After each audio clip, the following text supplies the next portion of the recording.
لي صدري ويسر لي أمري واحلل عقدة من لساني يفقه قولي واجعل لي وزيرا من أهلي اللهم صل على محمد وبارك وسلم تسليما أعوذ بالله من الشيطان الرجيم وإذا ضربتم في الأرض فليس عليكم جناح أن تقصروا من الصلاة اور جب تم لوگ سفر کے لیے نکلو تو کوئی مضائقہ نہیں، کوئی حرج نہیں اگر نماز میں اختصار کر دو، مختصر نماز پڑھ لو، یعنی نماز قصر۔ یہاں پہ اللہ تعالیٰ اجازت دے رہا ہے، ایک اپرچونٹی ہے، اس کا فائدہ اٹھائیں کہ جب بھی کوئی سفر پہ ہو اور نماز قصر کر لیا کرو، کیونکہ پہلے رکوع جو ہم نے پڑھا تو اس میں دیکھا کہ ہجرت کا وقت ہے اور کبھی جنگیں ہو رہی ہیں، کہیں کوئی لوگ مسلمان جو ہے ہجرت کر کے مدینہ آ رہے ہیں، تو دوسری طرف اللہ تعالیٰ نے یہ حکم نازل کر دیا کہ اتنے دور دراز سے آنے والے لوگ جب ان کے پاس جب وہ سفر کریں تو ان کو چاہیے کہ وہ قصر کر لیں، جبکہ تمہیں اندیشہ ہو کہ کافر تمہیں ستائیں گے کیونکہ وہ کھلم کھلا تمہاری دشمنی پر تلے ہوئے ہیں۔ اور اے نبی صلی اللہ علیہ وسلم جب تم مسلمانوں کے درمیان ہو اور حالت جنگ میں انہیں نماز پڑھانے کھڑے ہو تو چاہیے کہ ان میں سے ایک گروہ تمہارے ساتھ کھڑا ہو اور اسلحہ لیے رہے، پھر جب وہ سجدہ کر لے تو پیچھے چلا جائے اور دوسرا گروہ جس نے ابھی نماز نہیں پڑھی ہے آ کر تمہارے ساتھ پڑھے اور وہ بھی چوکنا رہے اور اپنا اسلحہ لیے رہے، کیونکہ کفار اس طاق میں ہیں کہ تم اپنے ہتھیاروں اور اپنے سامان کی طرف سے ذرا غافل ہو تو وہ تم پر یکبارگی ٹوٹ پڑیں۔ البتہ اگر تم بارش کی وجہ سے تکلیف محسوس کرو یا بیمار ہو تو اسلحہ رکھ دینے میں مضائقہ نہیں، مگر پھر بھی چوکنے رہو، یقین رکھو کہ اللہ نے کافروں کے لیے رسوا کن عذاب مہیا کر رکھا ہے۔ یہاں پہ اللہ تعالیٰ نماز کا طریقہ بتا رہے ہیں کہ جب تم جنگ کی حالت میں ہو تو کیسے نماز پڑھنی ہے، لیکن اگر اسلحہ آپ رکھ بھی دیتے ہیں تو دشمنوں سے ضرور چوکنا رہنا ہے۔ تو آگے آیت میں فرمایا فَإِذَا قَضَيْتُمُ الصَّلَاةَ فَاذْكُرُوا اللَّهَ قِيَامًا وَقُعُودًا وَعَلَى جُنُوبِهِمْ، پھر جب نماز سے فارغ ہو جاؤ تو کھڑے اور بیٹھے اور لیٹے ہر حال میں اللہ کو یاد کرتے رہو۔ یہ ہے دین اسلام، آسانیوں والا دین، اور جب اطمینان نصیب ہو جائے تو پوری نماز پڑھو۔ نماز در حقیقت ایسا فرض ہے جو پابندی وقت کے ساتھ اہل ایمان پر نازل کیا گیا ہے۔ اس گروہ کے تعاقب میں کمزوری نہ دکھاؤ، اگر تم تکلیف اٹھا رہے ہو تو تمہاری طرح وہ بھی تکلیف اٹھا رہے ہیں، یعنی اگر تم جنگ لڑ رہے ہو، اسلحہ اٹھایا ہوا ہے تو دوسری طرف وہ بھی، انہوں نے بھی تو، غیر مسلم نے بھی تو اسلحہ اٹھایا ہے، اور تم اللہ سے اس چیز کی امیدوار ہو جس کے وہ امیدوار نہیں ہے۔ مسلمانوں کو کس کی امید ہوتی ہے کہ اگر تو فاتح ہوئے تو پھر مال غنیمت حاصل ہوگی، اور اگر اللہ کے راہ میں شہید ہو گئے، مار دیے گئے تو پھر جنت۔ تو مومن کو جنت کی ہوپ ہوتی ہے، امید ہوتی ہے۔ اللہ سب کچھ جانتا ہے، وہ حکیم و دانا ہے۔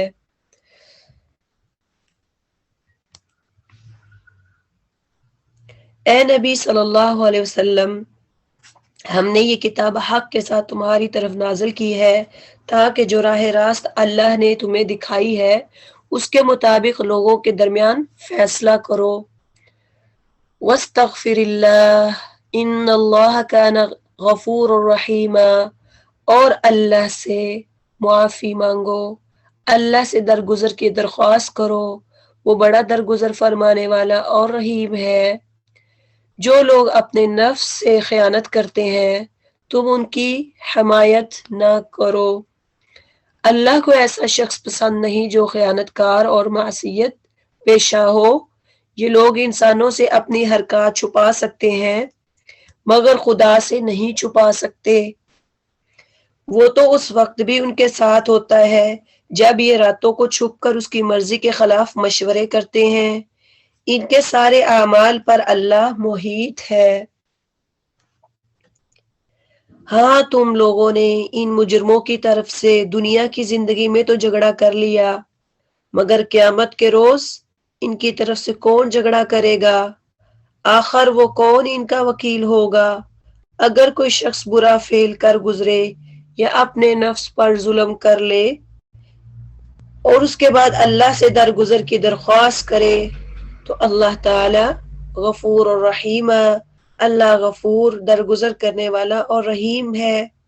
مگر جو برائی وَمَن يَكْسِبْ إِثْمًا، مگر جو برائی کما لے تو اس کی یہ کمائی اسی کے لیے وبال ہوگی۔ اللہ کو سب باتوں کی خبر ہے اور وہ حکیم اور دانا ہے۔ پھر جس نے کوئی خطا یا گناہ کر کے اس کا الزام کسی بے گناہ پر تھوپ دیا، اس نے تو بڑے بہتان اور صریح گناہ کا بڑا بار سمیٹ لیا ہے۔ اب دیکھیں کہ اس آیت کو غور سے دیکھیں کہ جو کوئی بے گناہ پہ اپنا قصور تھوپ دیتا ہے، اپنی غلطی کا الزام دوسرے کو دیتا ہے، اپنی ناکامی کا الزام دوسرے پہ دیتا ہے، تو اللہ تعالیٰ فرماتے ہیں اصل میں اس نے اپنا جو گناہ ہے، بہتان اس نے بنایا ہے، بہت بڑا ہے، بہت برا گناہ ہے، بہت بڑا گناہ ہے۔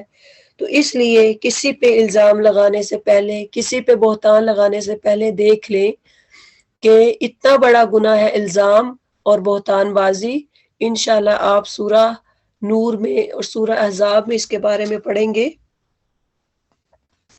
وَلَوْلَا فَضْلُ اللَّهِ عَلَيْكَ وَرَحْمَتُهُ، اے نبی اگر اللہ کا فضل تم پر نہ ہوتا اور اس کی رحمت تمہارے شامل حال نہ ہوتی تو ان میں سے ایک گروہ نے تمہیں غلط فہمی میں مبتلا کرنے کا فیصلہ کر ہی لیا تھا، حالانکہ در حقیقت وہ خود اپنے سوا کسی کو غلط فہمی میں مبتلا نہیں کر رہے تھے اور تمہارا کوئی نقصان نہ کر سکتے تھے۔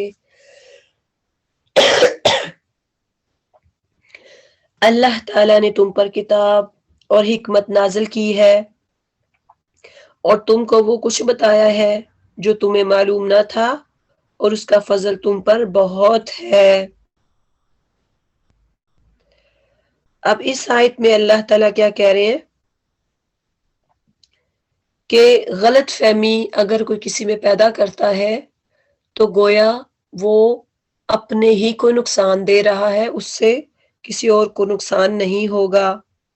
لوگوں کی خفیہ سرگوشیوں میں اکثر و بیشتر کوئی بلائی نہیں ہوتی۔ ہاں اگر کوئی پوشیدہ طور پر صدقہ خیرات کی تلقین کرے یا کسی نیک کام کے لیے یا لوگوں کے معاملات میں اصلاح کرنے کے لیے کسی سے کچھ کہے تو یہ البتہ بھلی بات ہے۔ یعنی اگر آپ کسی سے کوئی سرگوشی کرتے ہیں، کوئی کسی دوسرے کے کان میں بات کرتے ہیں، پہلی بات ہے یہ جائز نہیں ہے۔ ایک آپ مجلس میں بیٹھے ہیں تو ایک دوسرے کی بات کانوں میں کرنا، اس سے بدگمانی پیدا ہوتی ہے۔ اس لیے مجلس میں جب بیٹھے ہوں تو ایک دوسرے کے خلاف کوئی بھی بات، چاہے آپ اپنی کر رہے ہیں، دو بہنیں آپس میں بات نہ کرے، چھپ کے بات نہ کرے، کانا پھوسی نہ کرے، کیونکہ دوسرا سننے والا جو دور بیٹھا پاس بیٹھا ہے اس کے بدگمانی آ سکتی ہے کہ ہو سکتا ہے آپ اس کی بات کر رہے ہوں۔ دوسری بات اس میں یہ پتہ چلی کہ اصلاح کے لیے آپ کسی کی بات کو آگے بتا سکتے ہیں۔ یعنی اگر کوئی آپس میں، کوئی بہن بھائی آپس میں لڑائی کی ہے تو اصلاح کے لیے اگر آپ ان میں بات کو بڑھا کے بھی کر دیں کہ وہ آپ کے بارے میں اچھا خیال کرتی ہیں، آپ کے بارے میں تو کبھی اس نے ایسی بات ہی نہیں کہی، تو اصلاح پہ آپ تھوڑا سا جھوٹ بھی بول لیں تو وہ جائز ہے، لیکن نیت کیا ہے؟ اصلاح کی ہو۔ وَمَن يَفْعَلْ ذَلِكَ ابْتِغَاءَ مَرْضَاتِ اللَّهِ فَسَوْفَ نُؤْتِيهِ أَجْرًا عَظِيمًا۔ اور جو کہ اللہ کی رضا جوئی کے لیے ایسا کرے گا اسے ہم بڑا اجر عطا کریں گے، مگر جو شخص رسول کی مخالفت پر کمر بستہ ہو اور اہل ایمان کی روش کے سوا کسی اور روش پر چلے، کسی اور راہ پر چلے، در حقیقت اس پر راہ راست واضح ہو چکی ہے، تو اس کو ہم اسی طرف چلائیں گے جدھر وہ خود پھر گیا، اور اسے جہنم میں جھونکیں گے جو بدترین جائے قرار ہے، جو بدترین رہنے کی جگہ ہے۔ اللہ کے ہاں بس شرک ہی کی بخشش نہیں ہے، اس کے سوا اور سب کچھ معاف ہو سکتا ہے جسے وہ معاف کرنا چاہے۔ اللہ شرک کو کبھی بھی معاف نہیں کرے گا، سوائے اس کے علاوہ جو کبیرہ گناہ ہے جس سے اللہ چاہے معاف کر دے، مگر شرک کو معاف نہیں کرے گا۔ جس نے اللہ کے ساتھ کسی کو شریک ٹھہرایا وہ تو گمراہی میں بہت دور نکل گیا۔ وہ اللہ کو چھوڑ کر دیووں کو معبود بناتے ہیں، وہ اس باغی شیطان کو معبود بناتے ہیں جس کو اللہ نے لعنت زدہ کیا ہے، وہ اس شیطان کی اطاعت کر رہے ہیں جس نے اللہ سے کہا تھا کہ میں تیرے بندوں سے ایک مقرر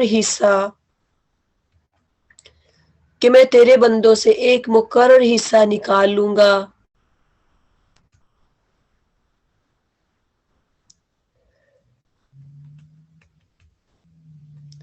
میں انہیں بہکاؤں گا، میں انہیں آرزوؤں میں الجھاؤں گا، میں انہیں حکم دوں گا اور وہ میرے حکم سے جانوروں کے کان پھاڑیں گے، اور میں انہیں حکم دوں گا اور وہ میرے حکم سے خدائی ساخت میں رد و بدل کریں گے۔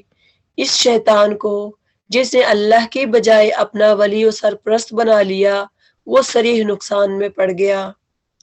شیطان نے قسم کھائی تھی کہ میں ضرور ان کو بہکاؤں گا، میں انہیں طرح طرح کی خواہشوں میں لگا دوں گا اور انہیں حکم دوں گا کہ میرے حکم سے جانوروں کے کان پھاڑے دیں، میں انہیں حکم دوں گا اور میرے حکم سے خدائی ساخت میں جو اللہ نے چہرے بنائے ہیں ان میں رد و بدل کریں گے، اللہ کی مخلوق میں رد و بدل کریں گے۔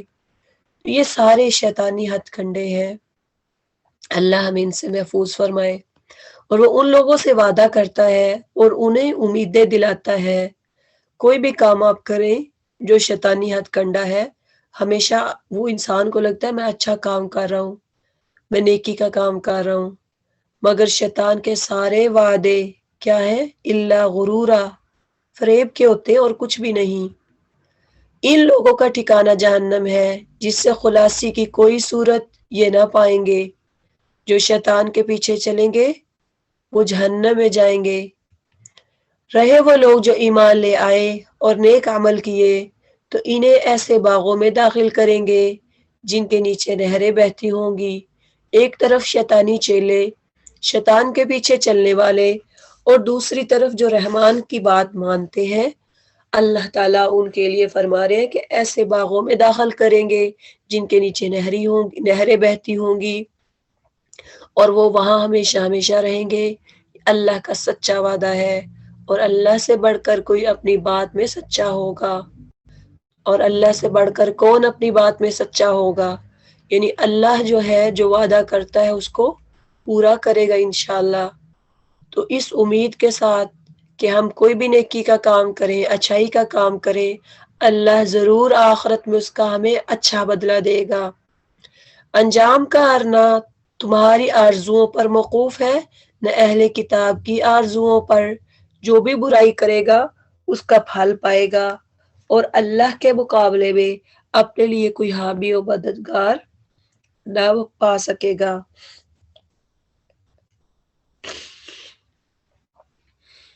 اور جو نیک عمل کرے گا خواہ مرد ہو یا عورت، بشرطے کہ وہ مومن، تو ایسے ہی لوگ جنت میں داخل ہوں گے۔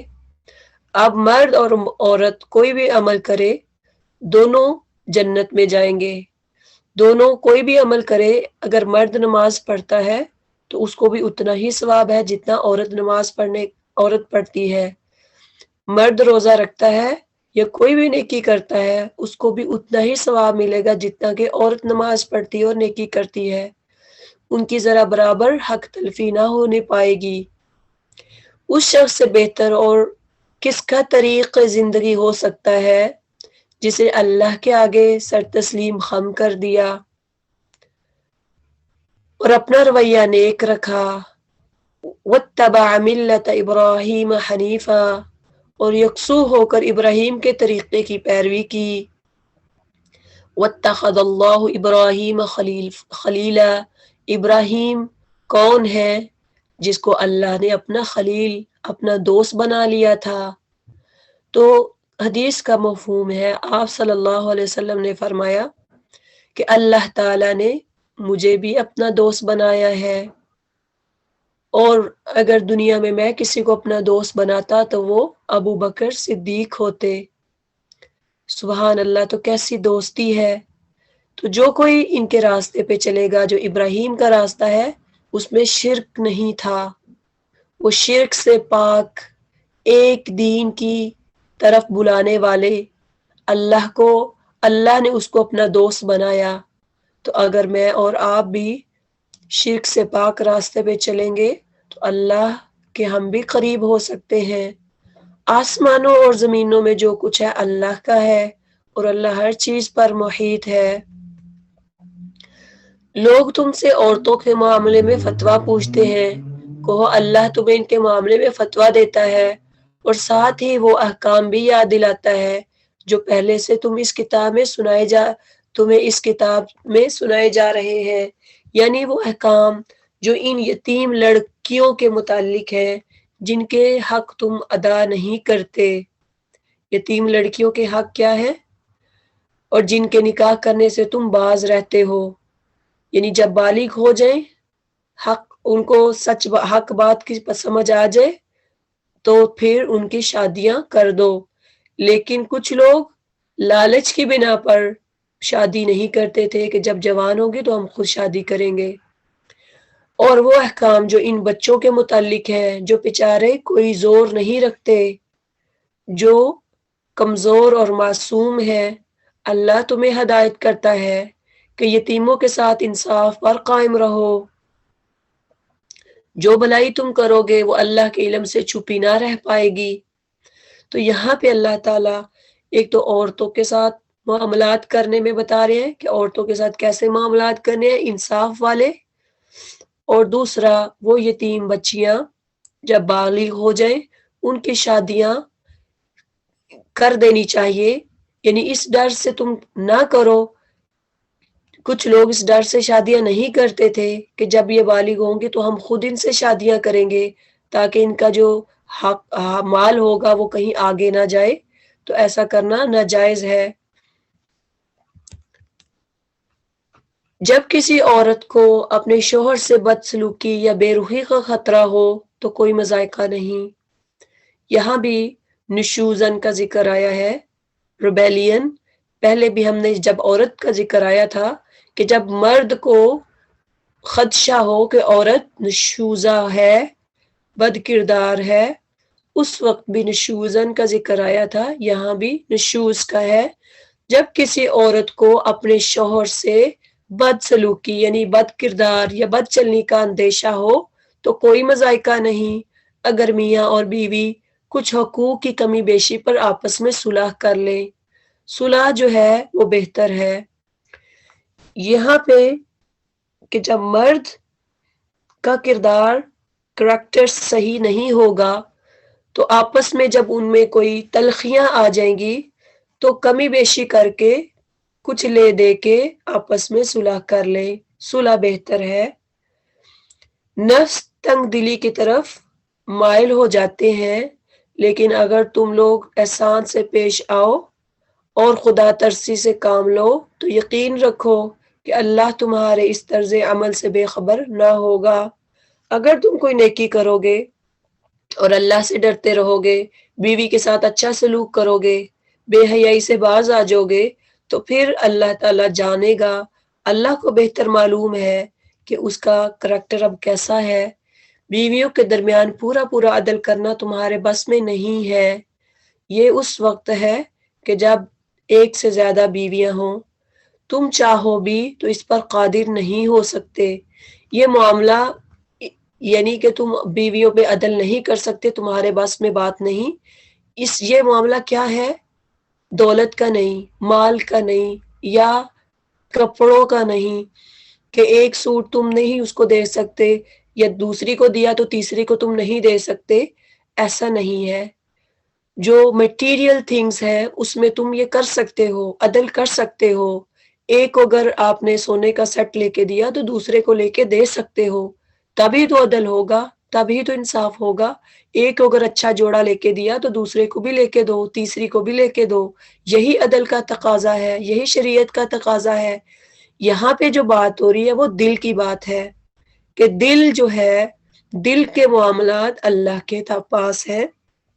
کبھی ہو سکتا ہے ایک بندے کی 3 بیویاں ہوں اور تینوں کے ساتھ اس طرح سے پیار نہ کرتا ہو جس طرح سے ایک سے کرتا ہو. ایک سے ہو سکتا ہے زیادہ پیار کرتا ہو. جیسے کہ ماں اپنے بچوں سے، کئی بچے ہیں تو محبت بھی مختلف ہے، کسی سے زیادہ ہوتی ہے، کسی سے کم ہوتی ہے. جو زبان کا زیادہ بولنے والا طراز ہوتا ہے، زبان دراز ہوتا ہے، بد سلوکی کرنے والا ہوتا ہے ماں باپ سے، ماں باپ ان سے زیادہ محبت نہیں کرتے.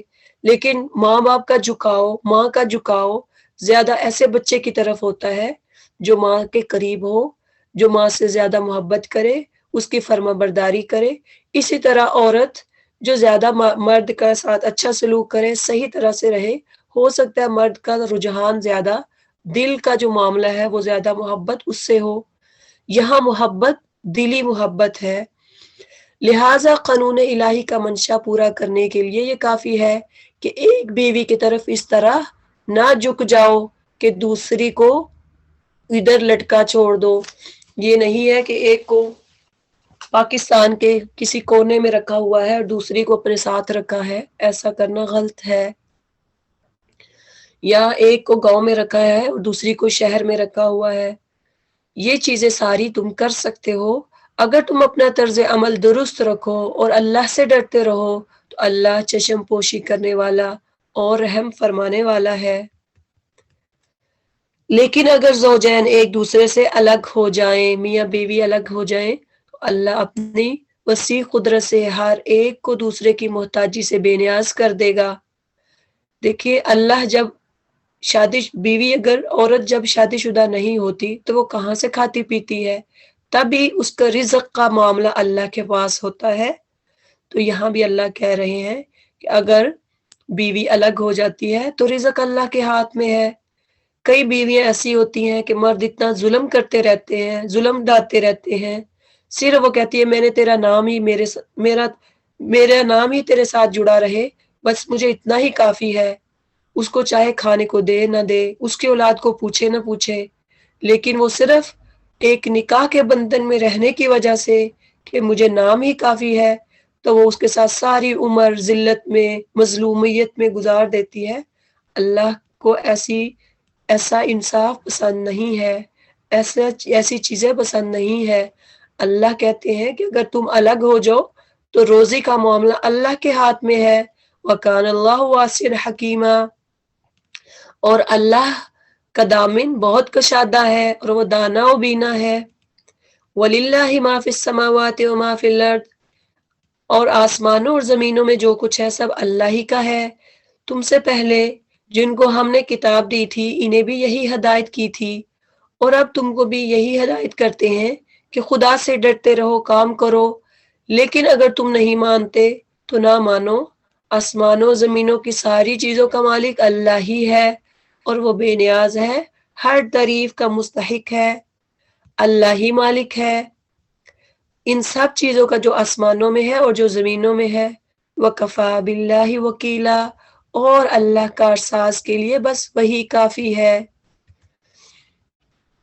اگر وہ چاہے تو تم لوگوں کو ہٹا کر تمہاری جگہ دوسروں کو لے آئے اور وہ اس کی پوری طاقت رکھتا ہے.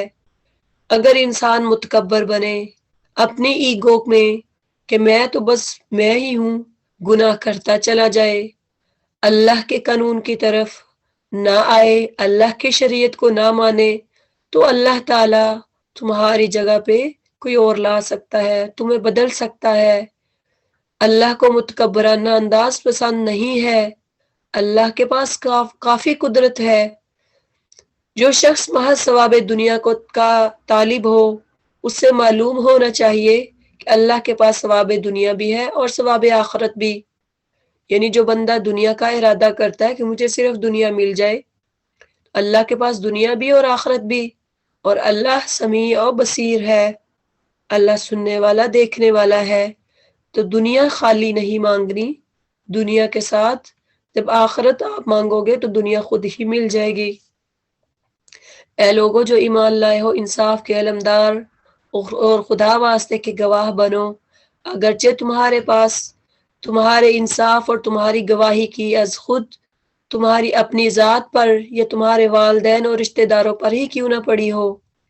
یہاں پہ ذکر ہے قوامین، انصاف کرنا ہے، انصاف کے علمدار بننا ہے، چاہے وہ گواہی انسان کے اپنے خلاف ہی کیوں نہ ہو رہی ہو.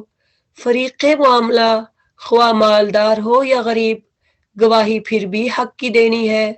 اللہ تم سے زیادہ ان کا خیر خواہ ہے، لہٰذا اپنی خواہش نفس کی پیروی میں عدل سے باز نہ رہو. اور اگر تم نے لگی پٹی بات کہی یا سچائی سے پہلو بچایا تو جان رکھو کہ جو کچھ تم کرتے ہو اللہ کو اس کی خبر ہے. یہاں پہ معاملہ گواہی کا ہے. جب بھی کسی کے بارے میں گواہی دینے لگو، اگر ڈر ہو کہ یہ مالدار ہے، پیسے والا ہے، ظاہری بات ہے جو گواہی دے رہا ہوتا ہے اس کو جان کے لالے پڑے ہوتے ہیں، مالدار کہیں مجھے مار نہ دے، قتل کی دھمکیاں آتی ہیں وغیرہ وغیرہ. تو آپ نے اگر گواہی دینی ہے تو ڈنکے کی چوٹ پہ انصاف اور عدل کو سامنے رکھ کے جو بھی گواہی ہو سچ صفا اور حق کے ساتھ دو. اے لوگو جو ایمان لائے ہو، ایمان لاؤ اللہ پر. آمنوا باللہ ورسولہ والکتاب الذی نزل علی رسولہ والکتاب الذی انزل من قبل. کس پہ ایمان لے کے آنا ہے؟ ہم بھی کہیں آمنو باللہ، ہم اللہ پر ایمان لائے ہیں اور اللہ کی کتابوں پر، اللہ کے رسولوں پر، اللہ پر، اس کے رسول پر، اس کتاب پر جو اللہ نے اپنے رسول پر نازل کی، اور ہر اس کتاب پر جو اس سے پہلے وہ نازل کر چکا ہے. جس نے اللہ اور اس کے ملائکہ اور اس کی کتابوں اور اس کے رسولوں اور روز آخرت سے کفر کیا، وہ گمراہی میں بھٹک کر بہت دور نکل گیا. رہے وہ لوگ جو ایمان لائے، پھر کفر کیا، پھر ایمان لائے، پھر کفر کیا، پھر اپنے کفر میں بڑھتے چلے گئے، تو اللہ ہرگز ان کو معاف نہ کرے گا اور کبھی ان کو راہ راست نہ دکھائے گا. اللہم لا تجعلنا منہم. جو کفر کرتا ہے، ایمان لاتا، پھر کفر کرتا، پھر ایمان لاتا، پھر کفر پہ ڈٹ جاتا ہے، تو اللہ ایسے لوگوں کو راہ راست پہ نہیں لے کے آتے.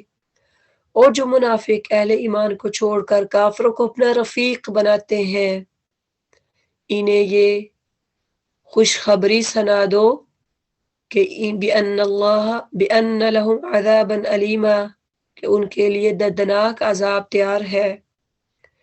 کیا یہ عزت کی طلب میں ان کے پاس جاتے ہیں، حالانکہ عزت تو ساری کی ساری اللہ ہی کے لیے ہے. تو عزت اور ذلت کا مالک کون ہے؟ اللہ. تو جو لوگ کافروں کے پاس ان کا سٹیٹس دیکھ کر اپنے آپ کو بدلنا چاہتے ہیں، اپنے آپ کو ان جیسا بنانا چاہتے ہیں، ان جیسا لباس پہننا چاہتے ہیں، ان جیسے رویہ اپنانا چاہتے ہیں، تو اس میں عزت نہیں ملے گی. جتنا بھی اپنے آپ کو بدل لو، عزت کس میں ہے؟ اللہ کے رولز کو ماننے میں، اللہ کے قوانین کو فالو کرنے میں. تو اللہ کے پاس عزت ہے.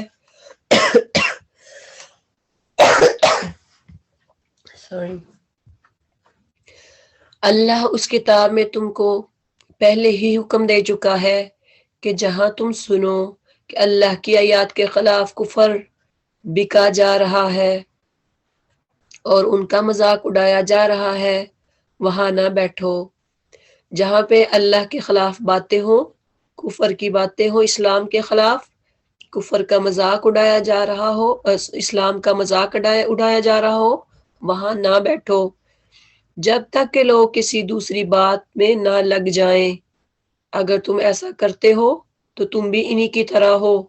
یقین جانو کہ اللہ منافقوں اور کافروں کو جہنم میں ایک جگہ جمع کرنے والا ہے۔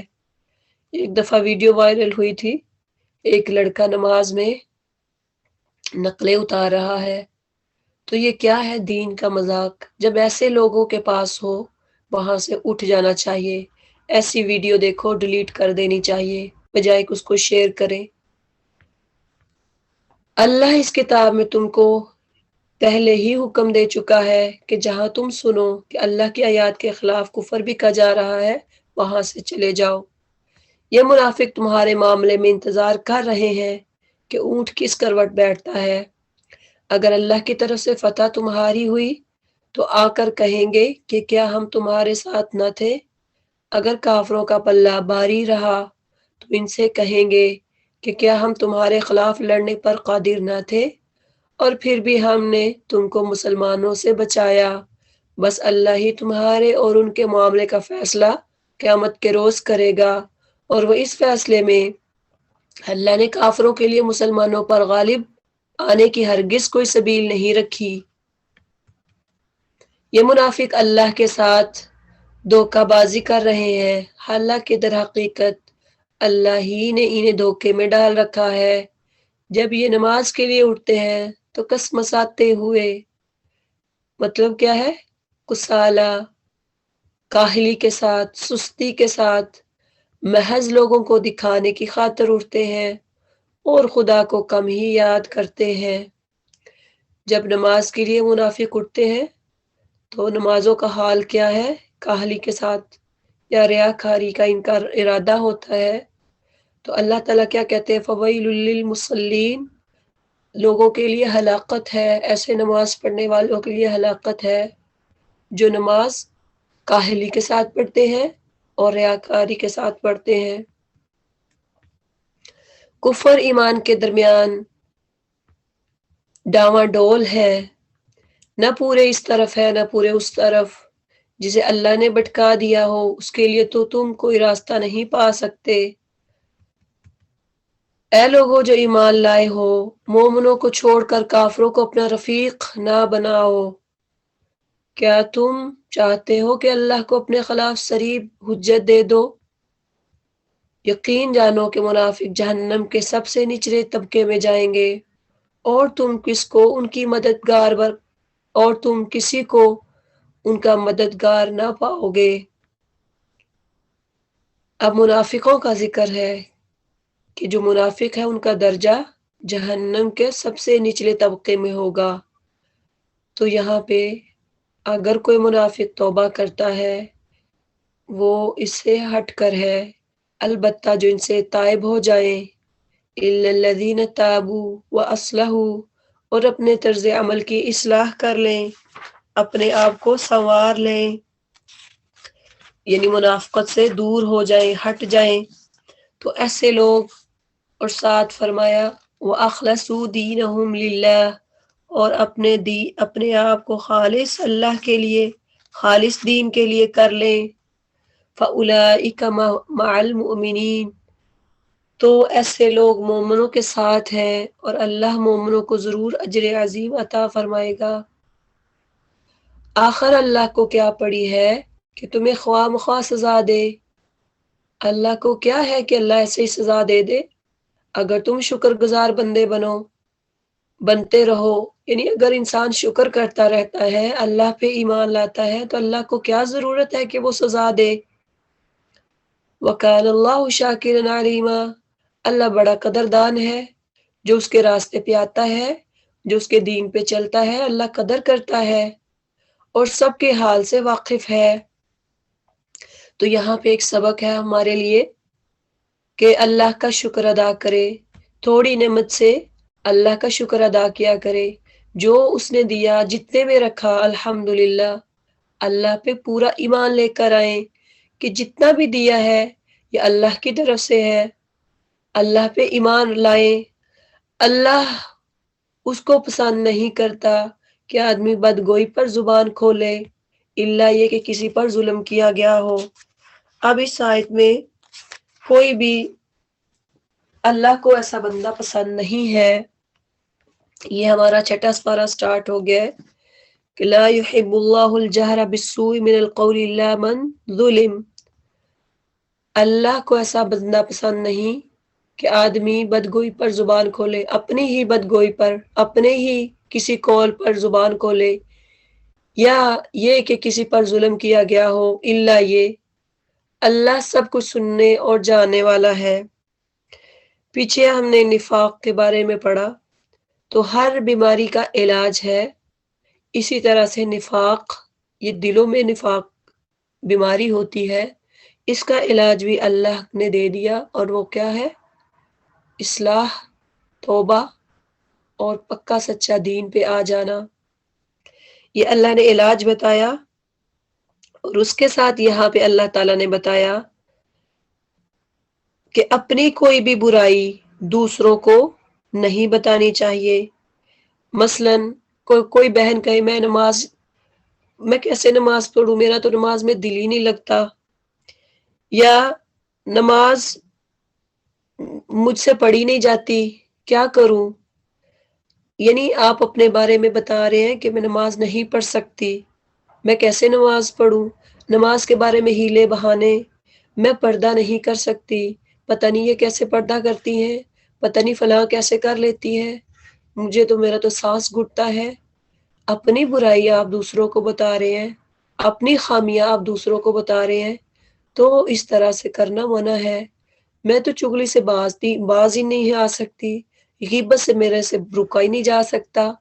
اپنی برائی دوسروں کو نہیں بتانی چاہیے، کیونکہ وہ آپ تو جو برائی کر رہے ہیں اس پہ آپ اکیلے گواہ ہے یا اللہ گواہ ہے، لیکن جب اپنی برائی آپ دوسروں کو بتاتے ہیں، آپ نے زندگی میں کبھی کوئی گناہ کا کام کیا، کوئی برائی کا کام کیا، کوئی بھی کام کیا غلط، تو آپ اپنا کام اپنے پاس رکھیں، اپنے دل میں رکھیں اور اس سے اللہ سے معافی مانگے، بجائے یہ کہ آپ دوسروں کو بتائیں، اس پہ پھر دوسرا بھی گواہ بن جائے گا آپ کی غلطی پر، قیامت کو وہ بھی گواہی دے گا۔ اس لیے آپ برائی کرتے ہیں تو آپ دوسروں کو اپنی غلطی پر گواہ نہ ٹھہرائیں۔ اللہ تعالی وکان اللہ سمیعا علیما، اللہ سب کچھ سننے والا، جاننے والا ہے۔ اسی طرح سے دوسری صورت میں اگر کوئی، ایک تو یہ کہ اپنی برائی آپ نے دوسروں کو نہیں بتانی، دوسروں کی بھی برائی آپ نے کسی اور سے شیئر نہیں کرنی۔ اگر آپ کو کسی کا راز کا پتہ ہے، اپنے دل میں رکھیں، اپنے تک رکھیں۔ یا پھر بہنیں بیٹھی بیٹھی غیبت چغلی کر دیتی ہیں، ادھر کی بات ادھر، ایک بہن کی بات پتہ نہیں کیا ہے، اس کے گھر میں کون آتا جاتا ہے، ہو سکتا ہے اس کا اپنا کوئی رشتہ دار ہو، کوئی اسی کے کام کے لیے آ رہا ہو، اس کے گھر پہ اس کے گھر پہ نظر رکھنا، یا پھر اسی طرح سے اور باقی کوئی اور کام، کہ وہ تو نماز نہیں پڑھتی، میں نے تو بڑا کہا ہے، پتہ نہیں اس کو کیا لعنت بڑی ہے، کیا اللہ نے اس کا دل تنگ کر دیا ہے، اس کے دل پہ تو نفاق آ گیا ہے، وغیرہ وغیرہ، اس کو میں نے پردے کا بڑا کہا، وہ تو مانتی نہیں، وہ تو سنتی نہیں۔ کیوں آپ دوسرے کی بات دوسروں کو بتا رہے ہیں؟ کیا فائدہ ملے گا آپ کو بتانے میں؟ ایسی چیزیں، اس سے گریز کرنا چاہیے۔ الا من ظلم، ہاں اگر کسی پر ظلم کیا گیا ہے پھر آپ بات شیئر کریں۔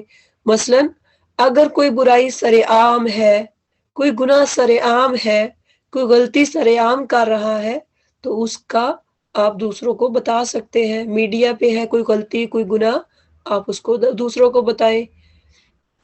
ان تبدو خیرن او تخفوہ، مظلوم ہونے کی صورت میں اگرچہ تم کو بدگوئی کا حق ہے کہ تم مظلوم ہو، آگے بات کر سکتے ہو، لیکن اگر تم ظاہر و باطن میں بھلائی ہی کیے جاؤ، یعنی اگر تم اس کو چھپا کے رکھو یا کم از کم برائی سے درگزر کرو، وتعفو عن سوء، یعنی برائی سے درگزر کرو، تو یہ صفت یہی ہے اللہ کو بڑی پسند۔ فإن اللہ کان عفوا قدیرا، یہ وہ بڑا معاف کرنے والا ہے، حالانکہ سزا دینے پر پوری قدرت رکھتا ہے، پھر بھی اللہ معاف کرنے والا ہے۔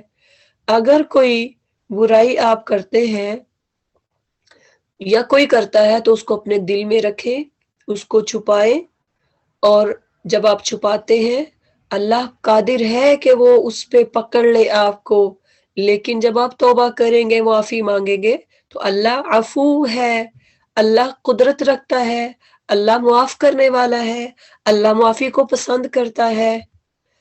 ان الذین یکفرون باللہ ورسولہ، جو لوگ اللہ اور اس کے رسولوں سے کفر کرتے ہیں اور چاہتے ہیں کہ اللہ اور اس کے رسولوں کے درمیان تفریق کریں اور کہتے ہیں کہ ہم کسی کو مانیں گے اور کسی کو نہ مانیں گے، یہاں پہ بات ہو رہی ہے اپنا دین کو، اپنے دین میں سے وہ چیزیں لے لینا جو پسند ہے، وہ چیزیں نکال دینا جو پسند نہیں ہے، اور کفر و ایمان کے بیچ میں ایک راہ نکالنے کا ارادہ رکھتے ہیں، وہ سب پکے کافر ہیں، اور ایسے کافروں کے لیے ہم نے وہ سزا مہیا کر رکھی ہے جو انہیں ذلیل و خوار کر دینے والی ہوگی۔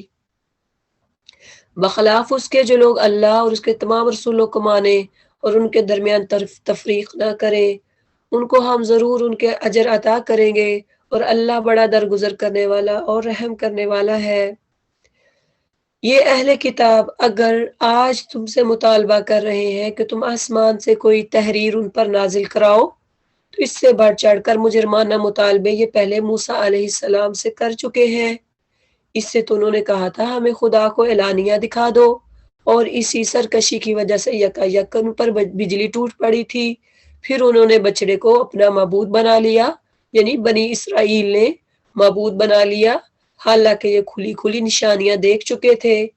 اس پر بھی ہم نے ان سے درگزر کیا، ہم نے موسیٰ کو صریح فرمان عطا کیے، یعنی اللہ نے موسیٰ کو واضح دلائل، واضح نشانیاں دے کے بھیجا، پھر بھی انہوں نے یہ نہ مانے، اور ان لوگوں پر طور کو اٹھا کر ان سے اس فرمان کی اطاعت کا عہد لیا تھا۔ ہم نے ان کو حکم دیا کہ دروازے میں سجدہ ریز ہوتے ہوئے داخل ہو، ہم نے ان سے کہا کہ سبت کا قانون نہ توڑو، اور اس پر ان سے پختہ عہد لیا تھا، لیکن انہوں نے کیا کہا کہ ہم ہرگز تمہیں نہیں مانیں گے، تمہاری بات کو قبول نہیں کریں گے۔ آخر کار ان کی عہد شکنی کی وجہ سے، اور اس وجہ سے کہ انہوں نے اللہ کی آیات کو جھٹلایا اور متعدد پیغمبروں کو ناحق قتل کیا، اور یہاں تک کہا کہ ہمارے دل غلافوں میں محفوظ ہیں، حالانکہ در حقیقت ان کی باطل پرستی کے سبب سے اللہ نے ان کے دلوں پر ٹھپا لگا دیا ہے، اور اسی وجہ سے یہ بہت کم ایمان لاتے ہیں۔ اللہ ہمارے دلوں کو صحیح راستے پہ پھیر دے۔ یا مقلب القلوب صرف قلوبنا علی دینک، اپنے دین کی طرف ہمارے دلوں کو پھیر دے، اپنی اطاعت کی طرف پھیر دے، رسول کی اطاعت کی طرف پھیر دے، آمین۔ پھر اپنے کفر میں اتنے بڑھے کہ مریم پر سخت بہتان لگایا۔ اب ان کا کفر اتنا ہی نہیں، انہوں نے صریح کہہ دیا کہ ہمارے دل تو غلاف میں ہے، صرف اتنا ہی نہیں، پھر انہوں نے اپنے کفر کو بڑھانے کے ساتھ ساتھ مریم پر سخت الزام لگایا۔ وہ کیا تھا؟ بہتان لگا دیا۔ اب جب انہوں نے حضرت مریم پر بہتان لگا دیا کہ نعوذ باللہ یہ جو ان کا بیٹا ہے وہ ناجائز ہے، تو اس پر خود کہا کہ ہم نے مسیح عیسیٰ بن مریم اور رسول اللہ کو قتل کر دیا ہے، حالانکہ فی الواقع انہوں نے نہ اس کو قتل کیا، نہ صلیب پر چڑھایا، بلکہ معاملہ ان کے لیے مشتبہ کر دیا گیا، ڈاؤٹ فل، اور جن لوگوں نے اس کے بارے میں اختلاف کیا ہے وہ بھی دراصل شک میں مبتلا ہیں، ان کے پاس اس معاملے میں کوئی علم نہیں، محض گمان ہی کی پیروی کرتے ہیں۔ انہوں نے مسیح کو یقین کے ساتھ قتل نہیں کیا، یعنی جس طرح یہ الزام لگاتے ہیں کہ ہم نے حضرت عیسیٰ کو قتل کر دیا، ان کو سولی پہ چڑھایا، حالانکہ یہ تو سیدھا سیدھا اللہ نے آسمان پہ اٹھا لیا تھا، اس کے باوجود بھی یہ حضرت مریم پہ بھی الزام لگاتے ہیں۔ پہلے تو انہوں نے کبھی حضرت مریم پہ الزام نہیں لگایا تھا، نہ عیسیٰ علیہ السلام پہ۔ جیسے ہی عیسیٰ علیہ السلام پہ وحی نازل ہوئی، 30 سال کے ہو گئے، وحی نازل ہوئی، اللہ نے ان کو پیغمبر بنایا، اس وقت پھر انہوں نے حضرت عیسیٰ پر الزام لگانا شروع کر دیے، اسی طرح پھر مریم علیہ السلام پر بھی الزام لگانا شروع کر دیے۔ بل رفعہ اللہ الیہ، اللہ کہتے ہیں بلکہ اللہ نے اس کو اپنی طرف اٹھا لیا، اللہ زبردست طاقت رکھنے والا اور حکیم ہے۔ اور اہل کتاب میں سے کوئی ایسا نہ ہوگا جس کی موت سے پہلے اس پر ایمان نہ لے آئے گا۔ قیامت کے دن نزدیک اللہ تعالیٰ حضرت عیسیٰ علیہ السلام کو دنیا میں بھیجیں گے اور سب ایمان لے آئیں گے۔ وَيَوْمَ الْقِيَامَةِ يَكُونُ عَلَيْهِمْ شَهِيدًا، اور قیامت کے روز وہ ان پر گواہی دے گا، یعنی حضرت عیسیٰ علیہ السلام گواہی دیں گے قیامت کے دن۔ غرض ان یہودی بن جانے والوں کے اسی ظالمانہ رویے کی بنا پر اور اس بنا پر کہ یہ بکثرت اللہ کے راستے سے روکتے ہیں اور سود لیتے ہیں جس سے انہیں منع کیا گیا تھا، اور لوگوں کے مال ناجائز طریقوں سے کھاتے ہیں، ہم نے بہت سے وہ پاک چیزیں ان پر حرام کر دی ہیں جو پہلے ان کے لیے حلال تھیں۔ اب پہلے چیزیں حلال تھیں لیکن پھر آہستہ آہستہ ان کی نافرمانیوں کی وجہ سے بہت ساری چیزیں حرام کر دی گئی۔ ان پر شریعت کو اتنا تنگ کر دیا گیا تھا کہ جو لوگ ان میں سے کافر ہیں اس کے لیے ہم نے دردناک عذاب تیار کر رکھا ہے۔ اتنا شریعت کو تنگ کر دیا تھا، اتنے قانون ان پہ سخت بھیجے تھے کہ یہ عمل نہیں کر سکتے تھے ان کی کرتوتوں کی وجہ سے، مگر ان میں جو لوگ پختہ علم رکھنے والے ہیں اور ایماندار ہیں وہ سب اس تعلیم پر ایمان لاتے ہیں جو تمہاری طرف نازل کی گئی ہے اور جو تم سے پہلے نازل کی گئی تھی۔ اس طرح کے ایمان لانے والے، زکوٰۃ، نماز و زکوٰۃ کی پابندی کرنے والے اور اللہ اور روز آخرت پر سچا عقیدہ رکھنے والے لوگوں کو ہم ضرور اجر عظیم عطا کریں گے۔ یعنی کچھ یہاں پہ اللہ تعالیٰ کہہ رہے ہیں کہ سارے یہودی، سارے عیسائی ایک جیسے نہیں ہوتے، کچھ ایسے بھی ہیں کہ جو ایمان لاتے ہیں اور نماز بھی پڑھتے ہیں، زکوٰۃ بھی دیتے ہیں، آخرت پر یقین بھی رکھتے ہیں، اللہ ان کو اجر عظیم عطا کرے گا۔ یہ اس وقت تھا جب نبی صلی اللہ علیہ وسلم نہیں آئے تھے۔ آپ کے آنے کے بعد آپ صلی اللہ علیہ وسلم کی شریعت کو ماننا ہر بندے پر فرض کر دیا گیا ہے۔ اے محمد صلی اللہ علیہ وسلم، ہم نے تمہاری طرف اسی طرح وحی بھیجی ہے جس طرح نوح علیہ السلام اور اس کے بعد کے پیغمبروں کی طرف بھیجی گئی تھی۔ ہم نے ابراہیم، اسماعیل، اسحاق، یعقوب اور اولاد یعقوب، عیسیٰ، ایوب، یونس، ہارون اور سلیمان کی طرف وحی بھیجی علیہ السلام۔ ہم نے داود علیہ السلام کو زبور دی۔ ہم نے ان رسولوں پر بھی وحی نازل کی جن کا ذکر ہم اس سے پہلے تم سے کر چکے ہیں، اور ان رسولوں پر بھی جن کا ذکر تم سے نہیں کیا۔ کچھ رسول ایسے دیکھیں 1,24,000 سے زیادہ پیغمبر آئے، اور قرآن میں دیکھیں کہ چند ہی انبیاء ہیں جن کا ذکر ہے جو اولو العزم پیغمبر ہے، باقیوں کا تذکرہ اللہ نے نہیں کیا۔ ہم نے موسیٰ سے اس طرح گفتگو کی جس طرح گفتگو کی جاتی ہے، موسیٰ سے اللہ نے ڈائریکٹ کلام بھی کیا۔ یہ سارے رسول خوشخبری دینے والے اور ڈرانے والے بنا کر بھیجے گئے تھے تاکہ ان کو مبعوث کر دینے کے بعد لوگوں کے پاس اللہ کے مقابلے میں کوئی حجت نہ رہے، اور بہرحال اللہ غالب رہنے والا اور حکیم و دانا ہے۔ لوگ نہیں مانتے تو نہ مانے، مگر اللہ گواہی دیتا ہے کہ جو کچھ اس نے تم پر نازل کیا ہے اپنے علم سے نازل کیا ہے، اور اس پر ملائکہ بھی گواہ ہے، اگر اللہ کا گواہ ہونا بالکل کفایت کرتا ہے۔ جو لوگ اس کو ماننے سے خود انکار کرتے ہیں اور دوسروں کو خدا کے راستے سے روکتے ہیں، وہ یقیناً گمراہی میں حق سے بہت دور نکل گئے ہیں۔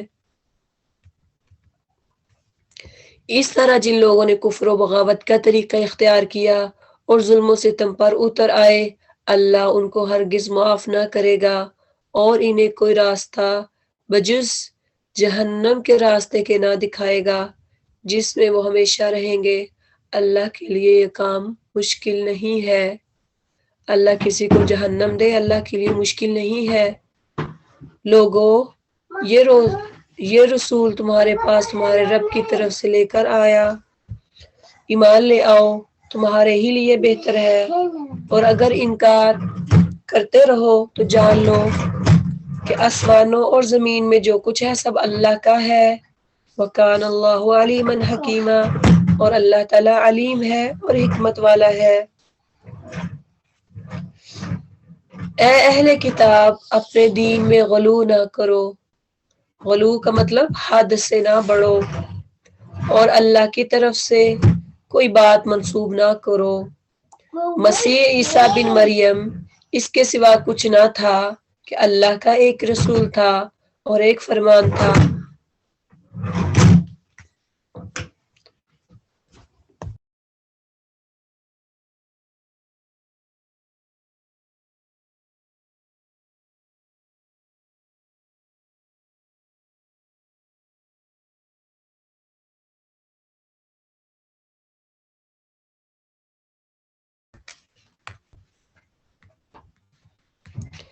اہل کتاب اپنے دین میں غلو نہ کرو، حد سے نہ بڑھ جاؤ۔ آپ دیکھیں اس آیت میں رک کے کہ غلو کیا ہے، دین میں حد سے بڑھ جانا۔ کوئی کہے کہ میں تو شادی نہیں کرتا، میں تو صرف دین پہ ہی عمل کرتا ساری زندگی گزار دوں گا۔ ایک بندہ کہے کہ میں شادی نہیں کروں گا، صرف میں نے اپنے ماں باپ کی خدمت کرنی ہے، وغیرہ وغیرہ۔ تو یہ کیا ہے؟ حد سے بڑھ جانا۔ اللہ کو ایسا پسند نہیں ہے۔ آپ صلی اللہ علیہ وسلم نے شادیاں بھی کی اور ساتھ دین کو بھی چلایا، دین کو بھی لے کے بڑھے، جنگیں بھی لڑی، اور مدینہ سے باہر اور اندر ساری سازشیں دیکھتے رہے، ان کو صحیح طرح سے اسلام کو نافذ کرتے رہے۔ تو دین میں حد سے بڑھ جانا، کوئی چیز خود سے ہی دین میں شامل کر دینا کہ یہ کام تو دین کا کام ہے، یہ تو اسلام نے ایسے کہا، اللہ نے ایسے کہا، خود سے ہی کسی بات کا جو علم بھی نہیں ایسے ہی اللہ اور رسول کی طرف منسوب کر دینا، تو یہ جائز نہیں ہے۔ وَلَا تَقُولُوا عَلَى اللَّهِ إِلَّا الْحَقَّ، اللہ پر صرف سچی بات کہو، وہی بات منسوب کرو جو صحیح ہو۔ ایسے ہی ہر بات اللہ کی طرف منسوب کر دو، یہ بات تو اللہ نے ایسے کہی ہے، حالانکہ وہ کہی نہیں ہوتی۔ تو اسی لیے پڑھا لکھا ہونا، دین کو جاننا، یہ بہت بڑی چیز ہے۔ مسائل کسی مسئلے کا پتہ نہیں ہے تو خاموش ہو جائے۔ حدیث میں آتا ہے اگر آپ یہ کہہ دو کہ مجھے نہیں علم، مجھے نہیں پتہ، یہ بھی آدھا علم ہے، تو اس لیے ایسے ہی کوئی بات اللہ کی طرف، رسول کی طرف منسوب نہیں کر دینی چاہیے۔ کوئی بھی حدیث ایسے ہی آپ صلی اللہ علیہ وسلم کی طرف منسوب کر دینا یہ بھی جائز نہیں۔ جیسا کہ لوگ کہتے ہیں کہ چین خواہ علم حاصل کرو خواہ تمہیں چین جانا پڑے، یہ حدیث ہے ہی نہیں، اس کو آپ صلی اللہ علیہ وسلم کی طرف منسوب کرتے ہیں۔ اس لیے دین کا علم حاصل کریں، آپ کے پاس موقع ہے، دین سیکھیں۔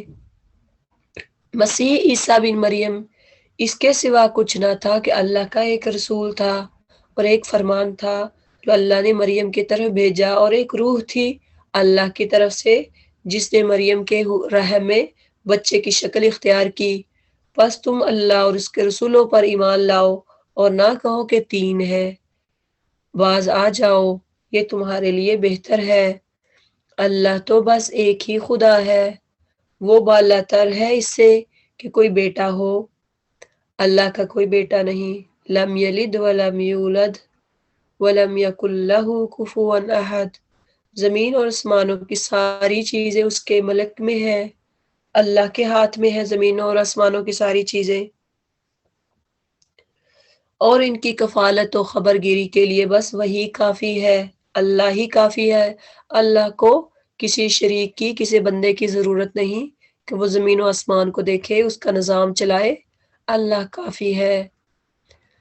مسیح نے کبھی اس بات کو عار نہیں سمجھا کہ وہ اللہ کا بندہ ہو، اللہ کا مقرب ہونا، اللہ کا بندہ ہونا مسیح علیہ السلام، عیسیٰ علیہ السلام نے کبھی عار نہیں سمجھا تھا، اور نہ مقرب ترین فرشتے اس کو اپنے لیے عار سمجھتے ہیں۔ اگر کوئی اللہ کی بندگی کو اپنے لیے عار سمجھتا ہے اور تکبر کرتا ہے یعنی آر امبیرسمنٹ سمجھتا ہے اور تکبر کرتا ہے، تو ایک وقت آئے گا جب اللہ سب کو گھیر کر اپنے سامنے حاضر کرے گا۔ اس وقت وہ لوگ جنہوں نے ایمان لا کر نیک طرز عمل اختیار کیا ہے اپنے اجر پورے پورے پائیں گے، اور اللہ اپنے فضل سے ان کو مزید اجر عطا فرمائے گا۔ اور جن لوگوں نے بندگی کو آر سمجھا، اللہ کی عبادت کرنے کو امبیرسمنٹ سمجھا اور تکبر کیا، ان کو اللہ دردناک سزا دے گا۔ اور یہود اور اللہ تعالیٰ کے سوا جن جن کی سرپرستی و مددگاری پر وہ بھروسہ رکھتے ہیں، ان میں سے کسی کو بھی وہ وہاں نہ پائیں گے۔ اب یہودیوں کا ان کا ایک مینٹالٹی بن چکی تھی، خیال بن چکا تھا کہ اللہ تعالیٰ ہمیں عذاب نہیں دیں گے، ہمیں عمل کرنے کی ضرورت ہی نہیں ہے۔ تو یہاں پہ اللہ تعالیٰ نے اس کا رد کیا ہے کہ اللہ کی عبادت کرنا یہ آر نہیں ہے، اس کو آر محسوس نہ کرو، اس کو امبیرسمنٹ محسوس نہ کرو، ایگو نہ بنا لو کہ ہم تو پیغمبروں کی اولاد ہیں، ہم تو اولیاء کے بندے ہیں، ہم تو سجادہ نشین ہیں، ہمیں تو اللہ کی عبادت کرنے کا حق ہی نہیں ہے، ضرورت ہی نہیں ہے، ہم تو بخشے بخشوائے ہیں، ہم تو گدی نشین ہیں، ہم تو ولی ہیں، تو ہمیں تو عبادت کی ضرورت ہی نہیں۔ ایسا نہیں ہے، یہ تکبر ہے، انا ہے۔ اللہ کو ایسا تکبر پسند نہیں۔ جو ایسا کرے گا فَيُعَذِّبُهُ عَذَابًا أَلِيمًا، تو اللہ تعالیٰ کہتے ہیں ایسے لوگوں کے لیے عذاب تیار کر چکے ہیں۔ وَلَا يَجِدُونَ لَهُم مِّن دُونِ اللَّهِ وَلِيًّا وَلَا نَصِيرًا، اور وہ اللہ کے پاس تب نہ کوئی مددگار پائیں گے اور نہ کوئی اپنا دوست پائیں گے۔ اے لوگوں، اپنے رب کی طرف سے تمہارے پاس دلیل روشن آ گئی، اور ہم نے تمہاری طرف ایسی روشنی بھیج دی ہے جو تمہیں صاف صاف راستہ دکھانے والی ہے۔ اب جو لوگ اللہ کی بات مان لیں گے اور اس کی پناہ ڈھونڈیں گے، ان کو اللہ اپنی رحمت اور اپنے فضل کے دامن میں لے لے گا اور اپنی طرف آنے کا سیدھا راستہ ان کو دکھا دے گا۔ جو اللہ کی بات مان لیں گے، اس کی پناہ ڈھونڈیں گے، یہ دو چیزیں، اللہ کی بات ماننی ہے اور راستہ ڈھونڈنا ہے کہ اللہ مجھے سیدھا راستہ دکھا دے، مجھے صحیح راستہ، کہاں سے میں دین سیکھوں، کہاں سے مجھے صحیح نالج حاصل ہوگا۔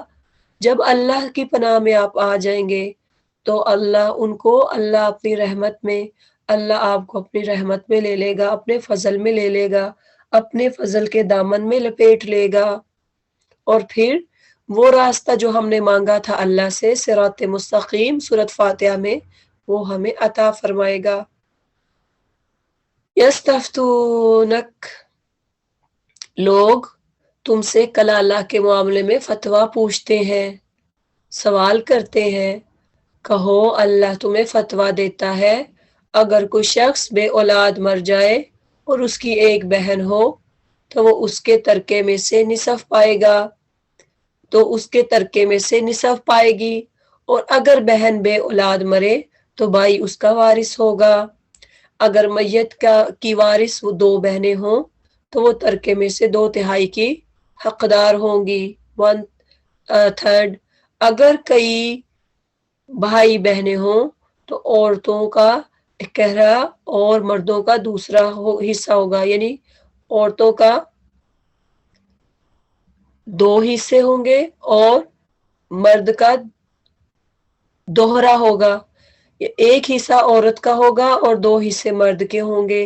اللہ تمہارے لیے احکام کی توضیح کرتا ہے تاکہ تم بھٹکتے نہ پھرو، اور اللہ ہر چیز کا علم رکھتا ہے۔ جب بھی وراثت کا معاملہ ہو تو بجائے عام بندوں سے پوچھنے کسی ایسے عالم سے، کسی لائر سے مشورہ ضرور کر لیں، ان سے ضرور پوچھیں، ان سے آفیشیل آپ ڈاکومنٹس بنوایا کریں۔ یہ تھی ہماری سورہ نساء، الحمدللہ مکمل ہو گئی۔ آخری آیت وہی تھی سورہ نساء کی، کلالہ کے بارے میں۔ تو آگے ہماری سورہ سٹارٹ ہوتی ہے سورۃ المائدہ۔ اب مائدہ کیا ہے؟ مائدہ ایک دسترخوان کو کہتے ہیں جس پر کھانا ہو، جس پر فوڈ ہو. تو دسترخوان یہ کب سورہ نازل ہوئی؟ مائدہ جس دور میں یہ سورہ نازل ہوئی وہ دور مسلمانوں کے لیے انتہائی سخت دور تھا. صحابہ کو کوئلوں پر لٹایا جاتا تھا، ان کو تپتی ریت پہ لٹایا جاتا تھا، ان کو سزائیں دی جاتی تھی. یہاں تک کہ صدیوں پرانی روایات جو ریچولز تھیں اس کو بھی توڑ دیا گیا تھا. جو صدیوں پرانی ٹریڈیشن تھی وہ بھی ختم کر دی گئی. عمرہ اور حج میں آنے والوں کو روک دیا گیا تھا. جب مسلمان جو تھے ان کو حج اور عمرے سے بھی روک دیا گیا تھا. اب جب مسلمان ہجرت کر کے مدینے میں آ گئے، طاقت بڑھ رہی تھی، مسلمانوں کی اسٹرینتھ بڑھ رہی تھی، تو جن پر ظلم کیا گیا، اب ظاہری بات ہے جب مظلوم پہ ظلم ہوتا ہے، جب اس کے پاس پاور آتی ہے تو ایک دن ایسا آتا ہے کہ وہ اس کا بدلہ لیتا ہے. اب مسلمانوں کے پاس پاور آ رہی تھی، وہ ان میں مسلمانوں کی تعداد بڑھ رہی تھی، ریاست مدینہ قائم ہو رہی تھی. تو اس وقت مسلمانوں میں سے کچھ نے چاہا کہ ہم بھی روکتے ہیں جو وہاں پہ حج اور عمرے کی نیت سے جائیں گے، کیونکہ مسلمانوں کو انہوں نے آلریڈی روک دیا تھا. اب مسلمانوں سے بھی میں سے کسی گروہ نے سوچا ہم بھی ان کے لوگوں کو جو مشرک ہیں، جو وہاں پہ قربانیاں لے کر جاتے ہیں، ظاہری بات ان کا نظریہ اور ہے، ہم بھی ان کو روکتے ہیں، ہم بھی ان کو روکیں گے. تو پھر اللہ نے یہ سورہ نازل فرما دی کہ ایسا نہیں کرو گے. اگر تم پاور میں آ گئے ہو، اگر تم طاقت میں ہو تو اس کو عدل کے ساتھ کرنا ہے، اس کو آپ نے عدل سے پیش آنا ہے، انصاف کرنا ہے. عدل یہ نہیں کہ اگر کسی نے آپ کو سزا دی ہے تو آپ بھی اس کو ویسے سزا دو. یہ پڑھتے ہیں اعوذ باللہ من الشیطان الرجیم، بسم اللہ الرحمن الرحیم. یا ایہا الذین آمنوا اوفوا بالعقود احلت لکم بہیمۃ الانعام الا ما یتلی علیکم غیر محل الصید وانتم حرم ان اللہ یحکم ما یرید. یعنی اے لوگو جو ایمان لائے ہو، یہاں ایمان والوں کا تذکرہ ہے، ایمان والوں سے اللہ خطاب کر رہا ہے. بندشوں کی پوری پابندی کرو، جو قانون ہے، جو اللہ نے حکم نازل کیا اس کی پوری پابندی کرو. تمہارے لیے مواشی کی قسم کے سب جانور حلال کیے گئے ہیں سوائے ان کے جو آگے چل کر تم کو بتائے جائیں گے، لیکن احرام کی حالت میں شکار کو اپنے لیے حلال نہ کر لو، بے شک اللہ جو چاہتا ہے حکم دیتا ہے. اب اس آیت میں ایک تو جو بھی حدود ہوں، قیود ہوں، اللہ نے جو پابندیاں لگا دی ہوں کہ یہ حلال ہے، یہ حرام ہے، فل سٹاپ، پھر اس پابندی سے کراس کرنا میرا اور آپ کا حق نہیں بنتا. بس اس سے اتنا حکم سمجھ لے کہ اللہ نے جب منع کر دیا تو بس منع ہو جائیں. آگے جو چیزیں حلال ہے اللہ نے، جو حرام ہے اللہ نے وہ مینشن کر دی، وہ بتا دیا کہ حرام چیزیں کون کون سی ہے. حلال تو کہہ دیا کہ ساری چیزیں حلال ہے. یا ایھا الذین آمنوا لا تحلوا شعائر اللہ، اے لوگو جو ایمان لائے ہو، خدا پرستی کی نشانیوں، خدا پرستی کی نشانیوں کو بے حرمت نہ کرو. نہ حرام مہینوں میں سے کسی کو حلال کر لو. حرام مہینے وہ جو حج کے مہینے تھے. نہ قربانی کے جانوروں پر دست درازی کرو. اب نہ قربانی کے جانوروں پر تم ان کو کچھ کہہ سکتے ہو، نہ ان کو تم ذبح کر سکتے ہو. نہ ان جانوروں پر ہاتھ ڈالو جن کی گردنوں میں نظر خداوندی کی علامت کے طور پر پٹے پڑے ہوئے ہوں. نہ ان لوگوں کو چھیڑو جو اپنے رب کے فضل اور اس کی خوشنودی کی تلاش میں مکان محترم یعنی کعبہ کی طرف جا رہے ہوں. اب یہاں پہ وہ جو بات ہم نے پہلے مینشن کی، اللہ یہاں پہ بتا رہے ہیں کہ جو کعبہ کی طرف جا رہے ہیں چاہے وہ مشرک ہی کیوں نہیں ہے، ان کے پاس چاہے جانور کیوں نہیں جن پہ انہوں نے نظر لگائی ہے، نظر باندھی ہے، پٹے ڈالے ہوئے ہیں، خاص جانور ہیں، ان کو بھی نہیں چھیڑنا۔ ہاں جب احرام کی حالت ختم ہو جائے تو شکار تم کر سکتے ہو۔ اور دیکھو ایک گروہ نے جو تمہارے لیے مسجد حرام کا راستہ بند کر دیا ہے تو اس پر تمہارا غصہ تمہیں اتنا مشتعل نہ کر دے کہ تم بھی ان کے مقابلے میں ناروا زیادتیاں کرنے لگو۔ یہ ہے اسلام کہ اپنا غصہ نکالنے کے لیے تم دین کو پامال نہیں کر سکتے۔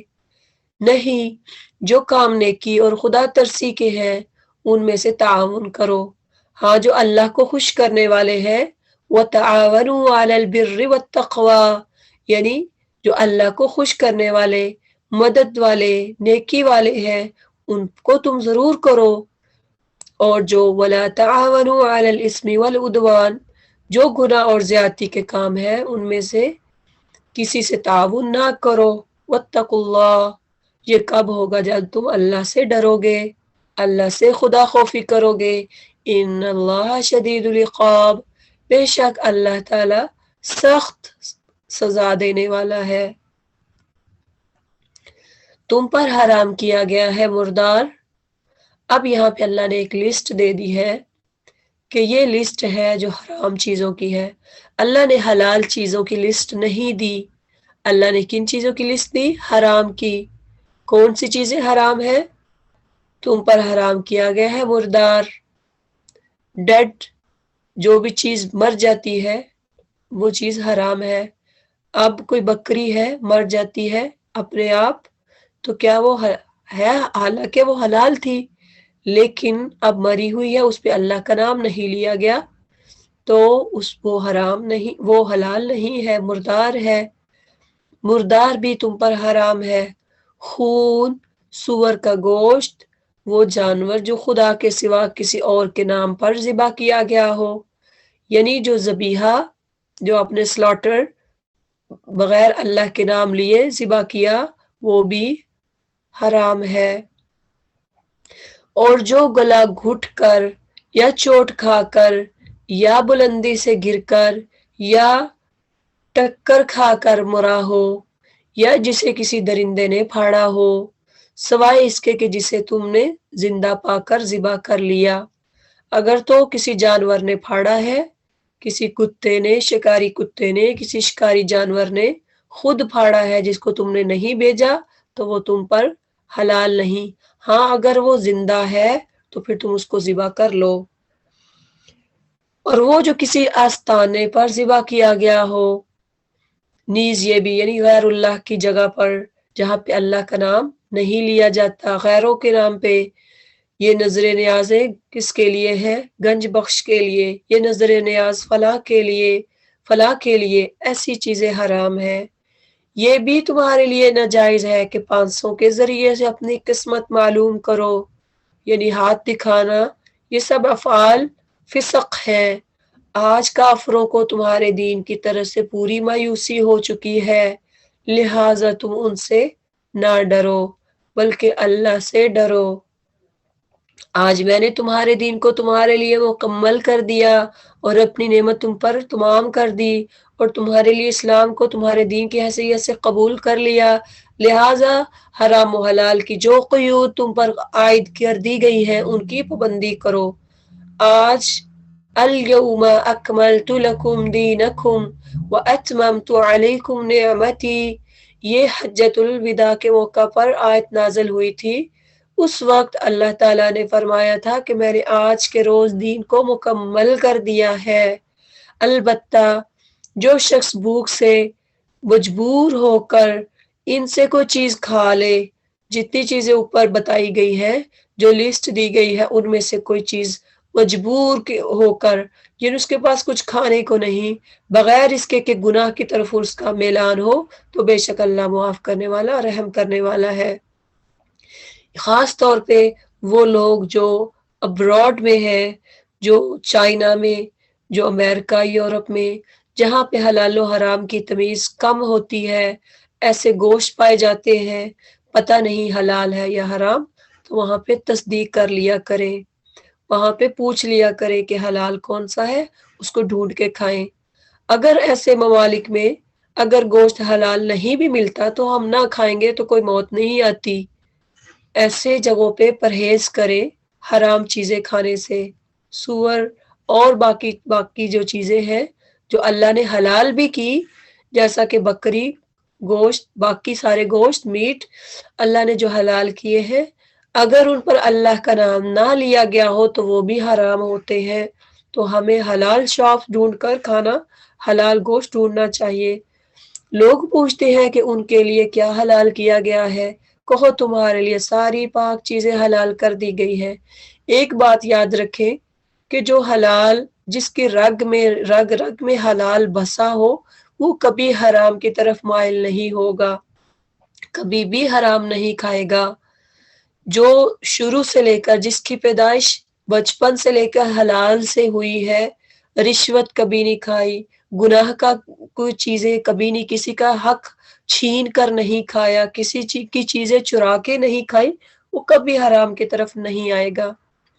اللہ آپ کو بتا دے گا، کوئی حرام چیز آپ کو دے گا بھی، اللہ آپ کو بتا دے گا کہ یہ حرام ہے۔ اور جن شکاری جانوروں کو تم نے سدھایا ہو، یعنی سکھایا ہو، کچھ ایسے شکاری جانور ہوتے ہیں جن کو باقاعدہ ٹریٹ کیا جاتا ہے، سکھایا جاتا ہے، ان کو ٹیچ کیا جاتا ہے، جن کو خدا کے لیے دیے ہوئے علم کی بنا پر تم شکار کی تعلیم دیا کرتے ہو، وہ جس جانور کو تمہارے لیے پکڑ رکھے اس کو بھی تم کھا سکتے ہو۔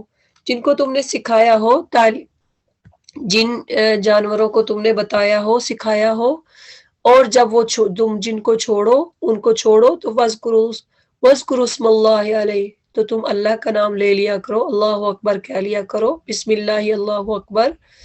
تو وَاتَّقُوا اللَّهَ، اور اللہ کا قانون توڑنے سے ڈرو، اللہ کو حساب لیتے کچھ دیر نہیں لگتی۔ آج تمہارے لیے ساری پاک چیزیں حلال کر دی گئی ہے۔ اوپر جو لسٹ اللہ نے بیان کر دی حرام کی، اس کے بعد کیا ہے، اللہ نے حلال کی لسٹ نہیں دی کہ یہ حلال ہے، سبزیاں حلال ہے، سبزیوں میں کیا کیا حلال ہے، انڈے حلال، کچھ بھی نہیں بتایا۔ اللہ نے بتائی ساری پاک چیزیں تمہارے لیے حلال ہے۔ اہل کتاب کا کھانا تمہارے لیے حلال ہے، اہل کتاب کا یعنی ان کے ریسٹورنٹ میں تم کھا سکتے ہو، سوائے یہ اللہ یہ کہ وہ حلال ہوں۔ اگر آپ کو پتہ ہے وہاں پہ حلال چیزیں ہیں یا ایسی چیزیں آپ کھا سکتے ہو جیسے فش ہے، چپس ہے وغیرہ، تو یہ جائز ہے، اور تمہارا ان کے لیے یعنی تمہارا کھانا ان کے لیے حلال ہے اور ان کا کھانا تمہارے لیے، اور محفوظ عورتیں بھی تمہارے لیے حلال ہیں، خواہ وہ اہل کتاب کے گروہ سے ہوں، یعنی اگر مشرکہ عورتیں ہیں، اہل کتاب سے عورتیں ہیں لیکن وہ محفوظ ہوں، ایسے کوٹھوں پہ بیٹھنے والی عورتیں نہ ہوں، اللہ سے ڈرنے والی عورتیں ہوں، اپنی حفاظت کرنے والی عورتیں ہوں، وہ تمہارے لیے حلال ہے۔ یا ان قوموں میں سے جن کو تم سے پہلے کتاب دی گئی تھی، بشرطے کہ تم ان کے مہر ادا کر کے نکاح میں ان کے محافظ بنو، نہ یہ کہ آزاد شہوت رانی کرنے لگو یا چوری چھپے آشنائیاں کرو۔ یعنی اگر تم صرف کسی سے اس لیے نکاح کرتے ہو یا چوری چھپے آشنائیاں کرتے ہو، دوستیاں بناتے ہو چوری چھپے، یا پھر کسی سے اس لیے شادی کرتے ہو کہ چند دن مزہ لے لے اس کے بعد ختم، تو ایسا حلال نہیں ہے۔ یا پھر فرینڈ شپ آپس میں تعلقات قائم کریں اور نکاح نہ کریں، تو یہ ساری چیزیں جائز نہیں ہے۔ خاص طور یورپ میں ہم جس ملک میں رہ رہے، یہ ساری چیزیں ہمیں اپنے بچوں کو دیکھنا ہوگا، ان کو سکھانا ہوگا اسلام کے بارے میں، شریعت کے بارے میں، اور جو کسی نے ایمان کی روش پر چلنے سے انکار کیا تو اس کا سارا کارنامہ زندگی ضائع ہو جائے گا اور وہ آخرت میں دیوالیہ ہو جائے گا۔ دیوالیہ کا پتن جب بینک کرپٹ ہوتا ہے، جب انسان بینک سے قرضہ لیتا ہے تو وہ دیوالیہ ہو جاتا ہے، جب ان کے پاس دینے کو کچھ نہیں ہوتا۔ تو قیامت والے دن جب انسان اللہ کی بات فرامین نہیں سنے گا، نہیں اللہ کے حکم پر عمل کرے گا، تو انسان اپنے سارے اعمال ختم ہوں گے، انسان دیوالیہ کی حالت میں ہوگا۔ اے لوگو جو ایمان لائے ہو، جب تم نماز کے لیے اٹھو تو چاہیے کہ اپنے منہ اور ہاتھ کونیوں تک دھو لو، سروں پر ہاتھ پھیر لو اور پاؤں ٹخنوں تک دھو لیا کرو۔ اگر جنابت کی حالت میں ہو تو نہا کر پاک ہو جاؤ۔ اگر بیمار ہو یا سفر کی حالت میں ہو یا تم میں سے کوئی شخص رفع حاجت کر کے آئے تو تم نے عورتوں کو ہاتھ لگایا ہو اور پانی نہ ملے تو پاک مٹی سے کام لو، بس اس پر پاک ہاتھ مار کر اپنا منہ اور ہاتھوں پر پھیر لیا کرو۔ اللہ تم پر زندگی کو تنگ نہیں کرنا چاہتا، مگر وہ چاہتا ہے کہ تمہیں پاک کرے اور اپنی نعمت تم پر تمام کر دے، شاید کہ تم شکر گزار بن جاؤ۔ یہاں تیمم کا اللہ حکم دے رہا ہے کہ تیمم کرنا اس حالت میں جب تمہارے پاس پانی نہ ہو، تم پانی ڈھونڈ لو، کہیں سے پانی نہ ملے تو پھر ان صورتوں میں جب تمہارا وضو ٹوٹ جائے یا تم ٹوائلٹ قضائے حاجت کر کے سٹول کر کے آئے ہو اور تمہیں پانی کی ضرورت ہے، اسی طرح سے یا پھر باقی تم نے اپنی عورتوں کو ٹچ کر لیا، سیکچول استعمال کیا، اس کے بعد تمہارے پاس پانی نہیں، تو ان ساری صورتوں میں کیا کرنا ہے؟ تیمم کر سکتے ہو۔ یہ اللہ تعالیٰ نے ہمارے لیے آسانیاں بنائی ہیں، یہ ایک بہت بڑی نعمت ہے۔ وَاذْكُرُوا نِعْمَتَ اللَّهِ عَلَيْكُمْ، اللہ نے تم کو یہ نعمت عطا کی ہے، اس کا خیال رکھو۔ یہ بڑی نعمت ہے کہ ایک وقت میں آپ کے پاس پانی نہیں اور آپ کو ضرورت ہے نماز بھی پڑھنی ہے، تو کیا کریں گے؟ یہ بہت بڑی نعمت ہے تیمم کی۔ اس پختہ عہد و پیمان کو نہ بھولو جو اس نے تم سے لیا ہے، یعنی تمہارا یہ قول کہ ہم نے سنا اور اطاعت قبول کی۔ اللہ سے ڈرو، اللہ دلوں کے راز تک جانتا ہے۔ اے لوگو جو ایمان لائے ہو، جو اللہ کی خاطر راستی پر قائم رہنے والے اور انصاف کی گواہی دینے والے بنو۔ کسی گروہ کی دشمنی تم کو اتنا مشتعل نہ کر دے کہ انصاف سے پھر جاؤ۔ پھر وہی بات آ رہی ہے کہ انصاف کرنا ہے، گواہی دینی ہے، چاہے اپنے خلاف کیوں نہ ہو، انصاف کے ساتھ عدل کرو، یہ خدا ترسی سے زیادہ مناسب رکھتا ہے۔ اللہ سے ڈر کر کام کرتے رہو، جو کچھ تم کرتے ہو اللہ اسے پوری طرح باخبر ہے۔ جو لوگ ایمان لائے اور نیک عمل کیے، اللہ نے ان سے وعدہ کیا ہے کہ ان کی خطاؤں سے درگزر کیا جائے گا اور انہیں اجر ملے گا۔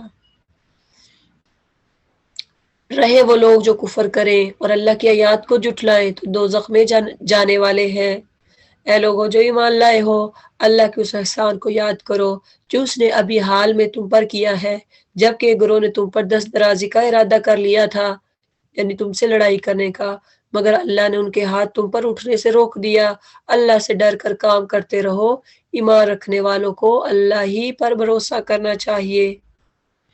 اللہ نے بنی اسرائیل سے پختہ عہد لیا تھا اور ان میں 12 نقیب مقرر کیے تھے اور ان سے کہا تھا کہ میں تمہارے ساتھ ہوں، اور اگر تم نماز قائم رکھی اور زکوٰۃ دی اور میرے رسولوں کو مانا اور ان کی مدد کی اور اپنے خدا کو اچھا قرض دیتے رہے تو یقین جانو کہ میں تمہاری برائیاں تم سے زائل کر دوں گا۔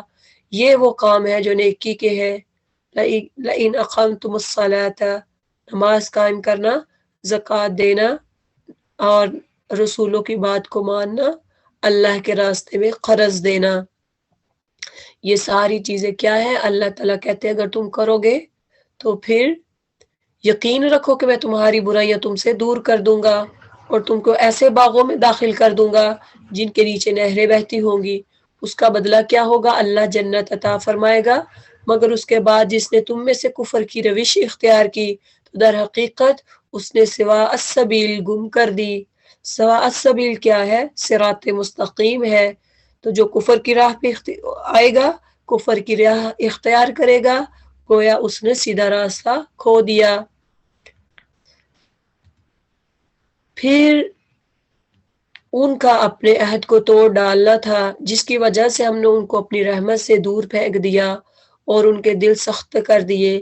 ان کا حال یہ ہے کہ الفاظ کا الٹ پھیر کر کے بات کو کہیں سے کہیں لے جاتے ہیں، جو تعلیم انہیں دی گئی تھی اس کا بڑا حصہ بھول چکے ہیں، اور آئے دن تمہیں ان کی کسی نہ کسی خیانت کا پتہ چلتا رہتا ہے۔ ان میں سے بہت کم لوگ اس عیب سے بچے ہوئے ہیں۔ بس جب یہ اس حال کو پہنچ چکے ہیں تو جو شرارتیں بھی یہ کریں وہ ان سے عین متوقع ہے، کوئی بھی کچھ کر سکتے ہیں، آپ ان سے کچھ بھی ایکسپیکٹ کر سکتے ہیں، لہٰذا انہیں معاف کرو اور ان کی حرکات سے چشم پوشی کرتے رہو۔ اللہ ان لوگوں کو پسند کرتا ہے جو احسان کی روش رکھتے ہیں، جو احسان کرتے ہیں۔ اللہ تعالیٰ احسان کرنے والوں کو اللہ تعالیٰ پسند کرتا ہے، نیکی کرنے والوں کو اللہ پسند کرتا ہے، درگزر کرنے والوں کو اللہ پسند کرتا ہے، جو کسی کو معاف کرتا ہے۔ اسی طرح ہم نے ان لوگوں سے بھی پختہ عہد لیا تھا جنہوں نے کہا تھا ہم نصارہ ہیں، ہم ان کو بھی جو سبق یاد کرایا گیا تھا اس کا ایک بڑا حصہ انہوں نے فراموش کر دیا۔ آخر کار ہم نے ان کے درمیان قیامت تک کے لیے دشمنی اور آپس کے بغض و عناد کا بیج بو دیا، اور ضرور ایک وقت آئے گا جب اللہ انہیں بتائے گا کہ وہ دنیا میں کیا کرتے رہتے تھے، کیا کرتے پھرتے تھے۔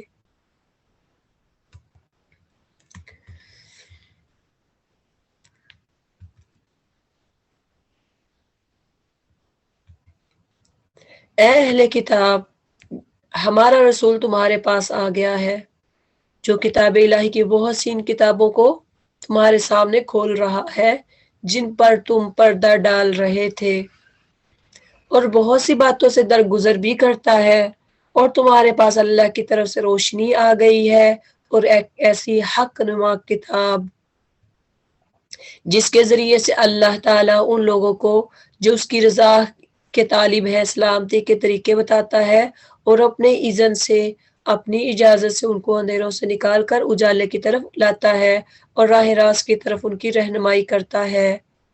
لیکن یقیناً کفر کیا ان لوگوں نے جنہوں نے کہا کہ مسیح ابن مریم ہی خدا ہے۔ اے محمد صلی اللہ علیہ وسلم ان سے کہو کہ اگر مسیح ابن مریم کو اور اس کی ماں اور تمام زمین والوں کو ہلاک کر دینا چاہیے تو کس کی مجال ہے کہ اس کو اس کے ارادے سے باز رکھ سکے؟ اللہ تو زمین آسمانوں کا اور ان سب چیزوں کا مالک ہے جو زمین اور آسمانوں کے درمیان پائی جاتی ہے، جو کچھ چاہتا ہے پیدا کرتا ہے، اور اس کی قدرت ہر چیز پر حاوی ہے۔ یہود اور نصارہ کہتے ہیں کہ ہم اللہ کے بیٹے اور اس کے چہیتے ہیں۔ ان سے پوچھو تو صحیح، پھر وہ تمہارے گناہوں پر تمہیں کیوں سزا دیتا ہے؟ در حقیقت تم بھی ویسے ہی انسان ہو جیسے اور انسان خدا نے پیدا کیے ہیں، عام لوگوں کی طرح تم بھی لوگ ہو۔ وہ جسے چاہتا ہے معاف کرتا ہے اور جسے چاہتا ہے سزا دیتا ہے۔ یہود کیا کہتے ہیں؟ نحن ابناء اللہ نعوذ باللہ، ہم اللہ کے بیٹے ہیں، واحباؤہ، اور ہم اللہ کے بڑے محبوب ہیں، اللہ کے چہیتے ہیں، لہٰذا اللہ ہمیں عذاب نہیں کرے گا، ہمارے گناہوں کی پکڑ نہیں کرے گا۔ اللہ فرما رہے ہیں ایسا کچھ بھی نہیں ہے، اللہ جسے چاہے گا عذاب دے گا، جسے چاہے گا بخش دے گا۔ وَلِلَّهِ مُلْكُ السَّمَاوَاتِ وَالْأَرْضِ وَمَا بَيْنَهُمَا، اور اللہ زمین اور آسمان کے درمیان جو کچھ بھی ہے سب اللہ کے لیے ہے۔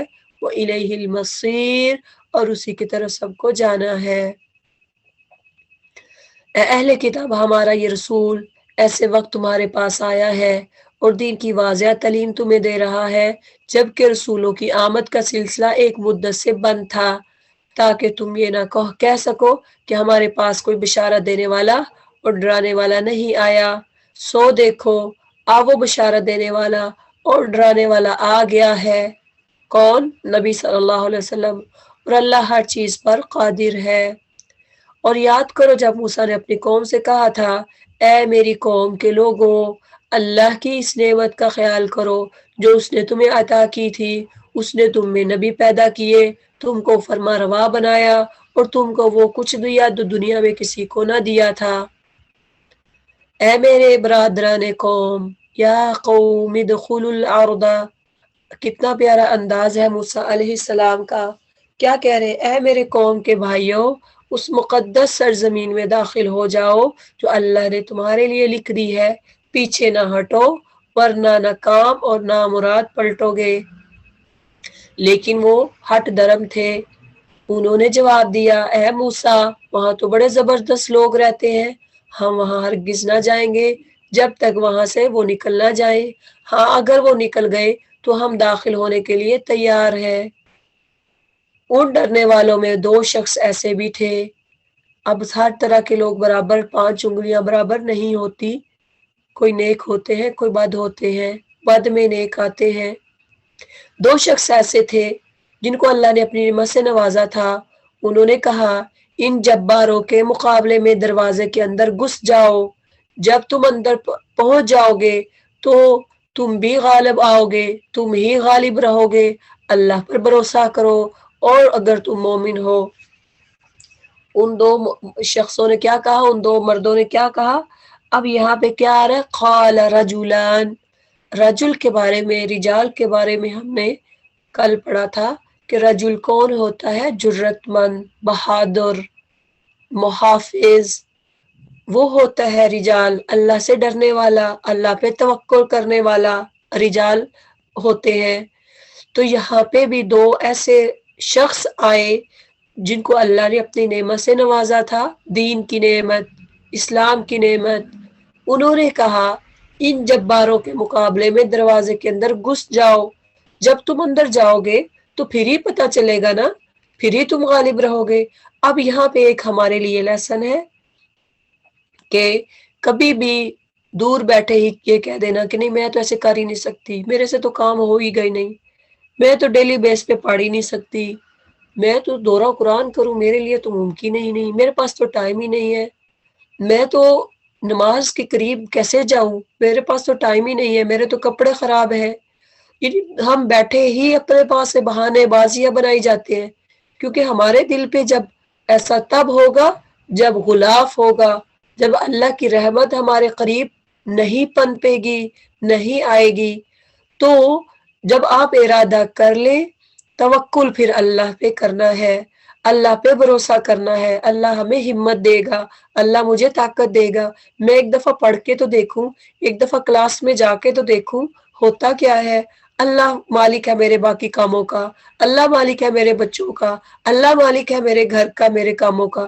پھر انسان جب اللہ پہ بھروسہ کرتا ہے، توکل کرتا ہے، تو اللہ راہ آسان کر دیتا ہے۔ قالوا یا موسیٰ انا لن ندخلها ابدا، انہوں نے کیا کہا؟ پھر یہی کہا ہے موسیٰ ہم تو وہاں کبھی نہ جائیں گے جب تک وہ وہاں موجود ہے، بس تم اور تمہارا رب دونوں جاؤ اور لڑو، ہم یہاں بیٹھے ہیں۔ بہانے باز تھے وہ لوگ۔ اس پر موسیٰ نے کہا اے میرے رب، میرے اختیار میں کوئی نہیں مگر یا میری اپنی ذات یا میرا بھائی، یعنی صرف میرا اختیار میرے پہ ہے یا میرے بھائی پہ ہے، باقی میرا کسی پہ کوئی اختیار نہیں، میں ان کو زبردستی کیسے لے کے جا سکتا ہوں، بس تو ہمیں ان نافرمان لوگوں سے الگ کر دے۔ اللہ نے جواب دیا اچھا تو وہ ملک 40 سال تک ان پر حرام ہے، وہ ملک اگر اس میں چلے جاتے تو ان کے لیے اچھائیاں تھی، ان کے لیے بہتر تھا، اب اس ملک کو 40 سال تک اللہ نے ان پہ حرام کر دیا، یہ زمین میں مارے مارے پھریں گے۔ کبھی ایسا ہوتا ہے کہ اللہ ہمیں نعمتوں سے نوازنا چاہتا ہے، لیکن ہماری قسمت تب پلٹا پھیر لیتی ہے جب ہم ہٹ درم ہو جاتے ہیں۔ ہماری قسمت میں اللہ نے بہت کچھ لکھا ہوتا ہے کہ یہ نعمتیں ملیں گی، لیکن جب اپنے انسان گناہ پہ ڈٹا رہتا ہے، اپنے گناہ پہ لگا رہتا ہے، تو پھر اللہ تعالی ہم سے وہ نعمت دور کر دیتے ہیں، چھین لیتے ہیں۔ ایسا ہی ہوا ان کے ساتھ بھی، اللہ نے نعمت چھین لی اور فرمایا 40 سال تک یہاں پہ بھٹکتے رہو، مارے مارے پھرتے رہیں گے، ان نافرمانوں کی حالت پر ہرگز ترس نہ کھاؤ۔ کیا فرمایا حضرت موسیٰ سے؟ وَلَا تَيْأَسْ عَلَى الْقَوْمِ الْفَاسِقِينَ، کہ یہ نہیں، ان پہ ترس نہ کھاؤ۔ اور ذرا انہیں آدم، یہاں سے آگے حضرت آدم علیہ السلام کے بیٹوں کا قصہ سٹارٹ ہو رہا ہے، تو انشاءاللہ یہاں سے ہم کل شروع کریں گے۔ سبحان ربک رب العزت عما یصفون وسلام علی المرسلین والحمد للہ رب العالمین۔ آمین آمین یا رب العالمین۔